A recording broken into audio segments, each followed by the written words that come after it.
ওই যে 3,37,000 না কত কোটি টাকা বিনিয়োগ আসবে বলে ঘোষণা, সেই ঘোষণার একটি টাকাও পশ্চিমবাংলায় এসে পৌঁছে একটি টাকা দিয়ে একটি ইটও কেনা হয়েছে কিনা এখন অবধি তার কোনো হিসেব নেই। আসলে কিছু হয়নি, কারণ তৃণমূলের আমলে পশ্চিমবাংলায় শিল্প হওয়া সম্ভব নয়, কারণ এখানে এত তোলাবাজ, ওই জমি বাড়ির এত দালাল তৃণমূলের নেতা ঘুরে বেড়াচ্ছে, এত পয়সা ওরা লুটতে চাইবে যে কোনো সাধারণ মানুষ তিনি আর পশ্চিমবাংলায় শিল্প করতে পারবেন না। শুধু জনগণের ট্যাক্সের টাকা নষ্ট করে জনগণকে ভাওতাবাজি দেওয়ার শিল্প সম্মেলন হয়েছে। কারণ গত 13 বছরে যা যা শিল্প সম্মেলন হয়েছে ওটা শুধু একটা সম্মেলন হয়েছে, মোচ্ছব হয়েছে, কিন্তু শিল্পটা আর পশ্চিমবাংলায় হয়নি। ভোট এলেই কিছু লোকের চুরি করা যে সম্পত্তি, টাকা পয়সা, সেইটা বাঁচানোর জন্যে অক্সিজেনের অভাব হয়, এ দল থেকে ও দলে ঝাঁপ দেয় আর ও দল থেকে এ দলে ঝাঁপ দেয়। খুব আলাদা। আবুল ইসলামের তো নাম গিনিস বুকে উঠে যাবে। এতবার একটা একই রাজনৈতিক দল থেকে এতবার কেউ সাসপেন্ড হয়নি যতবার উনি হয়েছেন। প্রতি বছরের একেবারে শুরুতে একটা জল্পনা উঠছে যে ফেব্রুয়ারি মাসে বিশ্ববঙ্গ বাণিজ্যিক সম্মেলন, যেটি প্রতি বছর মমতা বন্দ্যোপাধ্যায় বহু কোটি কোটি টাকা খরচ করে একটি সম্মেলনী করেন এবং দেশ বিদেশ থেকে উদ্যোগপতিদেরকে এ রাজ্যে নিয়ে আসেন শিল্প হওয়ার তাগিদে। সেই শিল্প সম্মেলন ফেব্রুয়ারি মাসে হওয়ার একটা কথাও রয়েছে। প্রতি বছরই এই সম্মেলন হয়, কিন্তু তারপরেও সারা রাজ্য জুড়ে কোনো শিল্পের যে প্রসার হয়েছে বলে তা কিন্তু এখনো পর্যন্ত আমরা কোনো রকমভাবে জানতে সক্ষম হইনি। কিন্তু 2026-এ যেহেতু বিধানসভা রয়েছে, সেক্ষেত্রে শাসক শিবিরের ওপর একটা চাপ রয়েছে নতুন করে রাজ্যের শিল্প নিয়ে আসার। এই মুহূর্তে আমাদের সাথে রয়েছেন কলতান দাশগুপ্ত। শাসক শিবিরের বিরোধী দলগুলি কি বলছেন এ বিষয়ে একটু জেনে নেব। দাদা, প্রথমত তোমায় বাংলা হান্টে আমি স্বাগত জানাচ্ছি। যে বিষয়টি 2026-এ ভোট রয়েছে, এবছরও ফেব্রুয়ারি মাসে তড়িঘড়ি করে বহু কোটি কোটি টাকা খরচ করে মমতা বন্দ্যোপাধ্যায় উদ্যোগপতিদেরকে এ রাজ্যে নিয়ে আসবেন, তাতে কি কোনো লাভ হবে? গত বছরের যে শেষ শিল্প সম্মেলনটা, সেটায় সম্ভবত 3,37,000 কোটি টাকার বিনিয়োগ আসবে বলে ঘোষণা করা হয়েছিল। এক বছর পেরিয়ে আরেকটু বেশি সময় চলে গিয়েছে। ওই যে 3,37,000 না কত কোটি টাকা বিনিয়োগ আসবে বলে ঘোষণা, সেই ঘোষণার একটি টাকাও পশ্চিমবাংলায় এসে পৌঁছে একটি টাকা দিয়ে একটি ইটও কেনা হয়েছে কিনা এখন অবধি তার কোনো হিসেব নেই। গত 13 বছরে সল্টলেক, সিঙ্গাপুর, মুম্বাই, মঙ্গল গ্রহ, চাঁদ, তারা কত জায়গায় শিল্প সম্মেলন হলো। শুধু জনগণের ট্যাক্সের টাকা নষ্ট করে জনগণকে ভাওতাবাজি দেওয়ার শিল্প সম্মেলন হয়েছে। কারণ গত 13 বছরে যা যা শিল্প সম্মেলন হয়েছে ওটা শুধু একটা সম্মেলন হয়েছে, মোচ্ছব হয়েছে, কিন্তু শিল্পটা আর পশ্চিমবাংলায় হয়নি। উল্টে এবিজি চলে গেছে, উল্টে যাদের পশ্চিমবাংলায় জমি নিয়ে নতুন শিল্পের এক্সপ্যানশন করার কথা ছিল তারা কেউ এক্সপ্যানশন করেনি। শালবনির কারখানা আটকে গেল, অন্যান্য কারখানাগুলোও আটকে গেল, কারণ তৃণমূল পশ্চিমবাংলায় শিল্প চায় না। এত দাদাগিরি ইত্যাদি ইত্যাদি করে এখন যিনি বিরোধী দলনেতা হয়েছেন, তিনি যখন তৃণমূলে ছিলেন তার দিকেই অভিযোগের আঙুল উঠেছিল যখন এবিজি হলদিয়া বন্দর থেকে চলে গেল। ফলে এই ধরনের ঘটনা, কে তৃণমূলে আছেন কে বিজেপিতে আছেন আলাদা ব্যাপার নেই, আবার একটা শিল্প সম্মেলন হবে, আবার জনগণের ট্যাক্সের পয়সা খরচা হবে, কিন্তু একটি ইটও, নতুন শিল্প যে তৈরি হবে তার একটি ইটও এই পশ্চিমবাংলার মাটিতে পড়বে না। একটি করে নতুন বেকারের চাকরিও এই পশ্চিমবাংলায় হবে না। সে তৃণমূলের নেতারাও জানেন, সে রাজ্যবাসীরাও জানেন। 6 মাস আগে সৌরভ গাঙ্গুলিকে 1 টাকা লিজে যে 350 একর জমি দেওয়া হয়েছিল রাজ্য সরকারের তরফ থেকে ইস্পাত শিল্প তৈরি হওয়ার জন্য, কোথাও কি সৌরভ গাঙ্গুলিকে সামনে রেখে পেছনে শাসক শিবিরেরই কোনো পরিচালনা রয়েছে? এই যে আপনি বললেন যে 6 মাস আগে এই জমি দেওয়া হয়েছিল সৌরভ গাঙ্গুলিকে, সোশ্যাল মিডিয়াতে জেনে অনেক লোকের মনে পড়বে যে ও হ্যাঁ, জমিটা তো পেয়েছিলেন। কারণ আমরা এমন অবস্থা হয়ে গেছে, প্রতিদিন এমন খবর, ব্রেকিং নিউজ আসতে থাকে যে 6 মাস আগে যে শিল্প তৈরির জমি পাওয়া গেছিল, লোকে প্রশ্ন করতে ভুলে যাবে যে আচ্ছা শিল্পটা কি হলো, ওনাকে যে 1 টাকা লিজে জমি দেওয়াটা হলো, সেখানে কি আমাদের 2টো পিলার, 4টে ঘর, 2টো লোকের চাকরি, কিছু কি হলো? আসলে কিছু হয়নি, কারণ তৃণমূলের আমলে পশ্চিমবাংলায় শিল্প হওয়া সম্ভব নয়, কারণ এখানে এত তোলাবাজ, ওই জমি বাড়ির এত দালাল তৃণমূলের নেতা ঘুরে বেড়াচ্ছে, এত পয়সা ওরা লুটতে চাইবে যে কোনো সাধারণ মানুষ তিনি আর পশ্চিমবাংলায় শিল্প করতে পারবেন না। শিল্প করতে পারবে না বলেই, চাকরি হবে না বলেই বাংলার অজস্র বেকার ছেলেমেয়েকে প্রতিদিন সকালবেলা দক্ষিণ ভারত, পশ্চিম ভারত, উত্তর ভারতের ট্রেনে উঠে চলে যেতে হচ্ছে। বাংলার শহর গ্রামগুলো কার্যত যৌবন শূন্য হয়ে যাচ্ছে, কারণ পশ্চিমবাংলায় চাকরির ব্যবস্থা নেই। শুধু শিল্প সম্মেলন দিয়ে এই সমস্যা মিটবে না, আমূল পরিবেশ পরিস্থিতির পরিবর্তন দরকার, যেটা তৃণমূলের পক্ষে করা সম্ভব নয়। দাদা, বিজেপির দাবি রয়েছে যে এই যে শিল্পর দিক থেকে পশ্চিমবঙ্গের যে ধ্বংসাত্মক অবস্থা, সেটা বাম আমলেই শুরু হয়ে গেছিল, বাম সরকার শুরু করেছিল এবং তৃণমূল এসে সেই যে ধারা রীতি চলে আসছে তাকে আরও বাড়িয়ে নিয়ে যাচ্ছে। বিজেপির নেতাকে আমি চ্যালেঞ্জ করতে পারি, কে এটা বলেছেন আমি তো জানি না, বিজেপির নেতাকে চ্যালেঞ্জ করতে পারি যে 2010 সালেও যত টাকার শিল্প লগ্নি পশ্চিমবাংলায় হয়েছিল, তখন পরিবেশ পরিস্থিতি একরকম ছিল চারিদিকে, তা সত্ত্বেও 2010 সালে যত লগ্নি, যত টাকার অঙ্কে যত লগ্নি পশ্চিমবাংলায় এসেছিল, গত 13 বছর মিলে মোট বোধহয় অত টাকার লগ্নি পশ্চিমবঙ্গে আসেনি। ফলে বিজেপির নেতারা এমনি ওরা মিথ্যে কথা বলতে, গুজব ছড়াতে অভ্যস্ত, তো এইসব তথ্য নিয়ে একটু কথা বললে ভালো হবে। দাদা, আমরা দেখলাম কিছুদিন আগে শান্তনু সেন এবং আরাবুল ইসলাম, যারা তৃণমূলের একজন অভিষেক ঘনিষ্ঠ, আরেকজন একেবারে পুরনো একজন খেলোয়াড় রাজনৈতিক ময়দানে, তাদেরকে দল থেকে সাসপেন্ড করা হলো। কোথাও কি তৃণমূলের অভ্যন্তরে নব্য আদিকে ছেদ করে একটা ব্যালেন্স করার চেষ্টা হচ্ছে? আরাবুল ইসলামের তো নাম গিনিস বুকে উঠে যাবে। এতবার একটা একই রাজনৈতিক দল থেকে এতবার কেউ সাসপেন্ড হয়নি যতবার উনি হয়েছেন। সাসপেন্ড হওয়ার পর যে কবে সাসপেনশনটা উঠে যায় আর কবে উনি দলে থাকেন আর কবে থাকেন না, এটাই সাধারণ মানুষ গুলিয়ে ফেলেছে। কিন্তু তৃণমূলে এই যা হয় গোটাটা লোক দেখানো।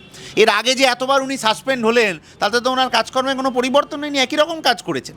এবং শান্তনু সেন সম্ভবত আরজিকর কাণ্ডে ওদের মধ্যে তো অনেক ভাগাভাগি আছে। আরজিকরে সম্ভবত এখন তৃণমূলের যে গোষ্ঠী ক্ষমতায়, উনি বোধহয় তার বিরুদ্ধ গোষ্ঠী। ফলে সেই গোষ্ঠীর দ্বন্দ্বে সম্ভবত আরজিকরের কাণ্ডে কিছু এমন কথা বলেছিলেন যেগুলো আসলে তৃণমূলের পক্ষে অস্বস্তির কারণ হয়েছিল। কিন্তু এই শান্তনু সেন বা এই আরাবুল ইসলাম ওই এলাকায় বামপন্থী রাজনীতির কর্মীদের ওপর যে ধরনের আক্রমণ, অত্যাচার ইত্যাদি করেছেন, সেগুলো কিন্তু আমরা ভুলে যাইনি। ফলে ওদের দলের মধ্যে কি পরিবেশ পরিস্থিতি আছে আমার জানার দরকার নেই। এরা রাজনীতির মানুষ হিসেবে রাজনীতিতে যতটা মূল্যবোধ থাকা দরকার, যতটা বিরোধীর প্রতি রেসপেক্ট ইত্যাদি থাকার দরকার, সেগুলো না রেখে রাজনীতি করেছিলেন ক্ষমতার লোভে বলিয়ান হয়ে। এখন রাস্তায় মাটিতে নেমে পড়েছেন। এখন যদি বোঝেন রাজনীতিতে কত ধানে কত চাল, সেটা বুঝলে ওর ভবিষ্যতে লাভ হবে। দাদা, অভিষেক বন্দ্যোপাধ্যায় তিনি ডায়মন্ড হারবার মডেল করছেন, সেবাশ্রয় কর্মসূচি করছেন, আসলে প্রমাণ করছেন যে রাজ্য সরকারের স্বাস্থ্য দপ্তর পুরোটা ভেঙে পড়েছে, ওদিকে কোনো কাজ হবে না। রাজ্য সরকার এখন ডায়মন্ড হারবারের মডেল ফলো করবে। এই যে উনি ওখানে এত ভালো কাজ করছেন, এটা আসলে প্রমাণ হচ্ছে যে রাজ্য সরকার বাকি জায়গাগুলোতে 41টা লোকসভা কেন্দ্র ডায়মন্ড হারবার বাদ দিয়ে রাজ্য সরকার আসলে স্বাস্থ্য ব্যবস্থা ভেঙে পড়েছে। কোথাও কি স্বাস্থ্যমন্ত্রীকে সরাসরি চ্যালেঞ্জ করা? স্বাস্থ্যমন্ত্রীকে চ্যালেঞ্জ করার কোনো ব্যাপার নেই, কারণ এমনি স্বাস্থ্যের যে অবস্থা, তাতে তাকে চ্যালেঞ্জ করার মতো আর কিছু অবশিষ্ট নেই। ভুল স্যালাইন চলে যাচ্ছে, ভুল ওষুধ চলে যাচ্ছে, হাসপাতালের মধ্যে পশু ইত্যাদি কুকুর বিড়াল ঢুকে পড়ে নানা রকম সমস্যা তৈরি করছে। 36 ঘন্টা কাজ করে কর্মরত ডাক্তার মারা যাচ্ছেন, সেই তদন্ত ধামাচাপা দেওয়ার চেষ্টা হচ্ছে। স্বাস্থ্যমন্ত্রী আর কত কালি নিজের গায়ে নেবেন, এটা আমাদের জানা নেই। ফলে এইখানে অভিষেকবাবু যদি ওকে একটু বাড়তি কালি লাগিয়ে দিতে চান, সে ওদের দলের নিজেদের ব্যাপার, আমাদের কিছু বলার থাকতে পারে না। কিন্তু ওনার এই যে ডায়মন্ড হারবারের এই যা হচ্ছে, এর অর্থ কোথা থেকে আসছে? এটা কি জনগণের ট্যাক্সের টাকা থেকে আসা? যদি না হয় তাহলে এটা লিপস অ্যান্ড বাউন্ডসের প্রাপ্য, মানে যে সঞ্চিত অর্থ তার থেকে আসা? এই জবাবটাও কিন্তু জনগণকে দিতে হবে। দাদা, কোথাও গিয়ে একটা জল্পনা হচ্ছে অভিষেক বন্দ্যোপাধ্যায় শান্তনু সেন, যাকে গুরু দায়িত্ব দিয়েছিলেন ডায়মন্ড হারবারে সেবাশ্রয় কর্মসূচিতে এবং তারপরে তার দল থেকে সাসপেন্ড করা, তো এই যে অভিষেক ঘনিষ্ঠ যে ভাগাভাগ তৃণমূলের অভ্যন্তরে আমরা দেখতে পাচ্ছি, কোথাও কি অভিষেক বন্দ্যোপাধ্যায় নতুন দল নিয়ে আসতে চলেছে? বা যদি অভিষেক বন্দ্যোপাধ্যায় নতুন দল নিয়ে আসে, বামেরা কি তার সাথে সমঝোতা করবে? দুর্নীতিতে অভিযুক্ত একটা লোক যে সম্ভবত বিজেপিকে মিসড কল মেরে আর ইডি সিবিআই এর ডাক পাচ্ছে না, লিপস অ্যান্ড বাউন্ডসে ওনার যে শেয়ার রয়েছে, ওনার মালিকানা রয়েছে, এটা বামপন্থীরা প্রথম বলেছিলেন, গৌতম দেব, মোহাম্মদ সেলিম প্রথম বলেছিলেন। তারপর এতদিন পর এসে নিজে বোধহয় হলফনামায় স্বীকার করেছেন যে কোম্পানি আছে তার নামে। ফলে এই ধরনের লোকের সাথে জোটের প্রশ্ন আসছেই বা কোত্থেকে, এটা আমি জানি না। চোরেদের মধ্যে যদি ভাগ হয়, যে আমি উত্তর পাড়ার চোর, তুই দক্ষিণ পাড়ার চোর, কি আমি পূর্ব দিকের চোর, তুই পশ্চিম দিকের চোর, সেই চোরেদের মধ্যে ভাগ হলে সাধারণ মানুষের কিছু যায় আসে না। ফলে চোরেদের মধ্যে ভাগ হলে বামপন্থী রাজনীতিরও কিছু যায় আসবে না। দাদা, আজকেও দেখলাম তৃণমূলের একজন কর্মী খুন হয়েছেন এবং গোষ্ঠীদ্বন্দ্ব প্রকাশ্যে সেটা প্রমাণিত হয়েছে। দুলাল নামে যে তৃণমূল কর্মী ছিলেন, তিনিও খুন হয়েছেন। তো কোথাও গিয়ে তৃণমূলের মধ্যে যে নব্য আদির মধ্যে গোষ্ঠীদ্বন্দ্ব, সেই গোষ্ঠীদ্বন্দ্বকে কাজে লাগিয়ে বামেরা 26-এর বিধানসভা ভোটে কি অত্যাধিক ফল আশা করছে? বিধানসভা ভোট তো অনেক দূর, আগে তো রাজ্যের তৃণমূলের নেতাদের 26-এর বিধানসভা নির্বাচন অবধি সুরক্ষিত থাকতে হবে। এমন একজন মুখ্যমন্ত্রী এবং স্বরাষ্ট্রমন্ত্রী নির্বাচিত করেছেন, তৃণমূলের নেতারা তার ছবি লাগিয়ে জায়গায় জায়গায় প্রচার করেছেন, তৃণমূলের নেতারা তার ছবি লাগিয়ে ভোটে জিতেছেন। কিন্তু ভোটে জেতার গ্যারান্টি আছে মুখ্যমন্ত্রী আর পুলিশ মন্ত্রীর ছবি লাগালে, কিন্তু জীবনের গ্যারান্টি ওই ছবিটা দিতে পারছে না। একের পর এক তৃণমূলের নেতা খুন হয়ে যাচ্ছেন দুষ্কৃতী নিজের দলের লোকের হাতে। কোনো তৃণমূল নেতা প্রায় বেঁচে যাচ্ছেন, কলকাতার মধ্যে কাউন্সিলরের দিকে গুলি ছুটে যাচ্ছে। তাহলে এই সমস্ত অপদার্থতার দায় নিয়ে তৃণমূলের তো দাবি করা উচিত পুলিশ মন্ত্রীর পদত্যাগ। তৃণমূল এই দাবিটা না করে চুপ করে কেন বসে আছে, এইটাই তো 26-এর বিধানসভা নির্বাচনের আগে ওদের ভেবে প্রশ্নের উত্তর জনগণকে দেওয়া উচিত। দাদা, আমরা গত বিধানসভা ভোটে দেখেছিলাম যে বিধানসভার একবার প্রাককালে তৃণমূল থেকে একাধিক প্রথম সারির নেতৃত্বরা বিজেপিতে যোগদান করেছিলেন। কোথাও কি তাদের মনে হয়েছিল বিজেপি ক্ষমতায় আসতে চলেছে?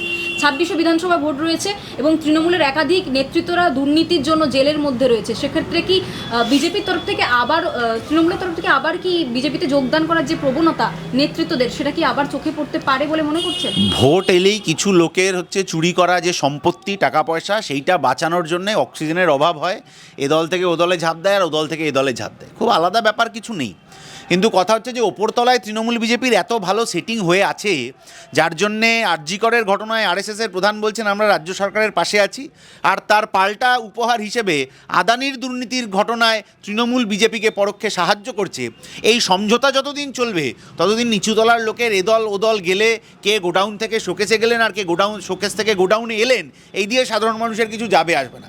26-এর নির্বাচনে চোর চিটিংবাজদের তাড়াতে হবে এবং একটা সুস্থ সুন্দর পশ্চিমবাংলা তৈরি করতে হবে, যাতে সবাই দুবেলা দুমুঠো ভাত পায়, হাতে একটা স্থায়ী কাজ পায়। এর জন্যে আমাদের লড়াই। তাতে কয়ে নিজের ক্ষমতা, নিজের সম্পত্তি, নিজের পেট্রোল পাম্প বাঁচানোর জন্য এই দল থেকে ওই দলে গেলেন, তাতে সাধারণ মানুষের কি? দাদা, বাম আমলের যে শিক্ষা ব্যবস্থার খুবই ভঙ্গুর অবস্থা ছিল, তা বারে বারে শাসক শিবির নিয়ে আসে কথাতে।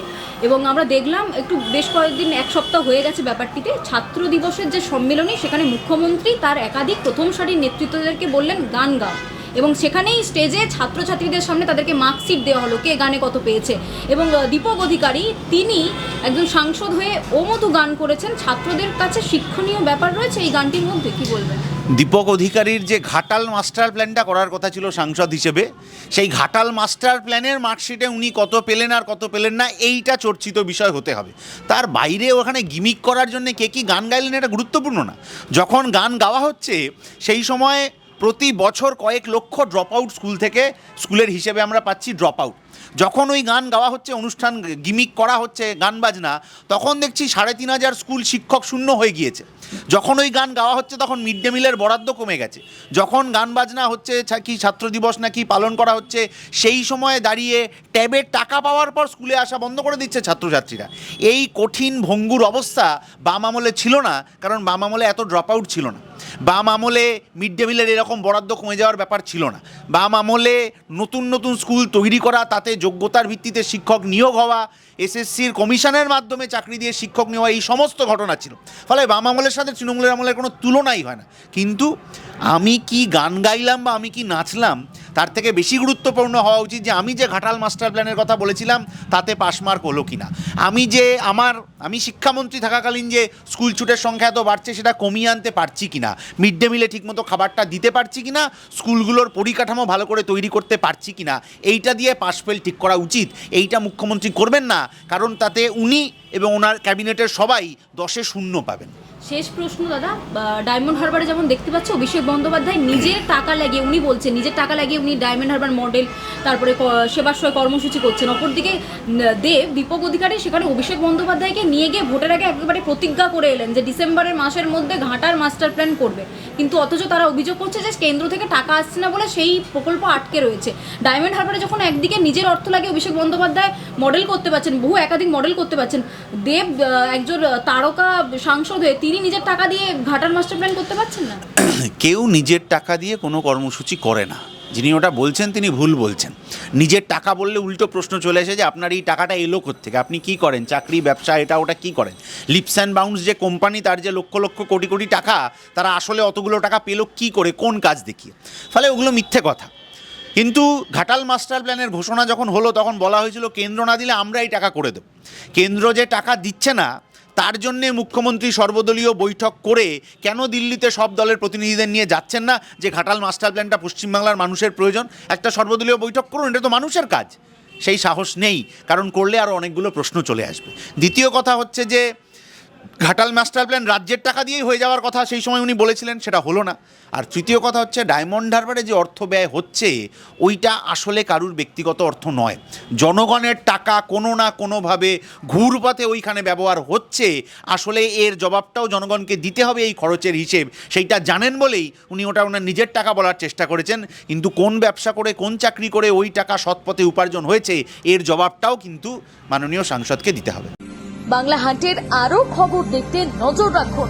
বাংলা খবর মানেই বাংলা হান্ট।